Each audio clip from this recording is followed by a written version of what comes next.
So I've been waiting for this TV series for a long time now, ever since I first saw it announced on IMDb. The new Showtime limited series, The Good Lord Bird, features Ethan Hawke as American abolitionist John Brown. So to give you a bit of a backstory on John Brown, he was a devout Christian and led a completely non-violent life until he was in his 50s. Which is basically like the modern day equivalent of someone taking up arms in their 70s. I mean, the man had buffalo-sized balls on him. He came to the conclusion late in life that the wrongs of the world weren't going to right themselves, and he believed that it was his calling from God to light the fuse that would ignite the American Civil War, with the ultimate goal of ending slavery in the United States. Both John Brown and his sons began killing both slaveholders and pro-slavers alike, and before long he had gained a gruesome reputation, especially in the South. He ultimately believed that the soul of an individual was more important than that individual's life, which I thought was the most profound statement in the TV series, and it might help to explain why John Brown was willing to risk the lives of his family for the betterment of humanity. Since the abolition of slavery, John Brown has been widely labelled as an insane vigilante hell-bent on destroying the United States and terrorising its citizens. In reality, he was one of the most sane and humane men in the country at that time. He was one of the few people who saw the Declaration of Independence as a hypocritical document rife with contradictions. The equality of mankind is mentioned in the very first sentence of the Declaration of Independence, yet the very writers of those words were slaveholders. The real story of John Brown and his true nature has been swept under the rug of history until the late 20th century. So, how much of the story and how much of the series can I talk about without giving away any spoilers?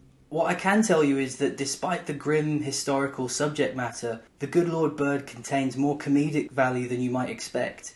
And to be honest, a story like this might be a tough watch without the use of humour. Another thing that might surprise people is that it's not half as violent as you might think it is. Most of the people, if someone gets killed or if something gruesome happens, for the most part it's implied and the camera cuts away and things like that, because the thing with this period of American history is it was so bloody, as everyone kind of agrees, that there's been a lot of portrayals of that part of history, especially when it comes to slavery, that are just so hard to watch. And things like Roots, when they came out, needed to be graphic and they needed to be shocking, because that kind of situation hadn't been portrayed on screen, and I think a lot of people needed to be educated on how gruesome that time in history was. So now it's probably the opposite is true. You probably, when you're dealing with a subject like that, you need to tone down the violence and imply it, because everyone knows what was going on. There really isn't a weak link in this series at all in terms of acting or directing or anything like that. Writing, it's all so strong. Ethan Hawke's performance is magical. It really, really is. And I think when actors get a little bit older, they can get parts that are a bit more meaty kind of a thing, and they can get their teeth into a little bit more.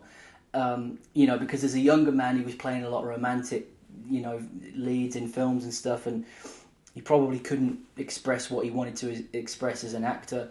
And this really, really gives him the opportunity to show, what he can do as a performer.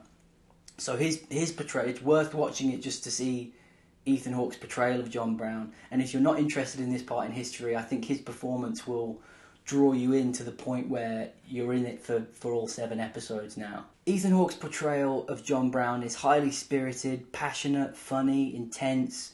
He treats the downtrodden with a delicacy and a tenderness, yet almost in the same breath he's able to summon a vein-popping level of rage directed towards those who show no respect for their fellow human beings. And I'm not exaggerating when I say that it's one of the most profound screen performances I've ever witnessed. There are far too many great performances to name, but the other actor I'll mention is Joshua Caleb Johnson, who plays a 14-year-old slave named Onion. Brown mistakes him for a girl in episode 1. Don't worry, that's all in the trailer, doesn't count as a spoiler. Onion is the only fictitious character in the series and ties the whole story together. There are so many levels to his performance that I honestly can't believe that someone so young was able to pull it off. There's a subtext to a lot of what the character says, so the body language and the facial mannerisms often have to contrast what the character is actually saying. But in order for any of that to work, the contrast has to be so, incredibly subtle. And to be honest, the kid was spellbinding from start to finish. This kid's going places!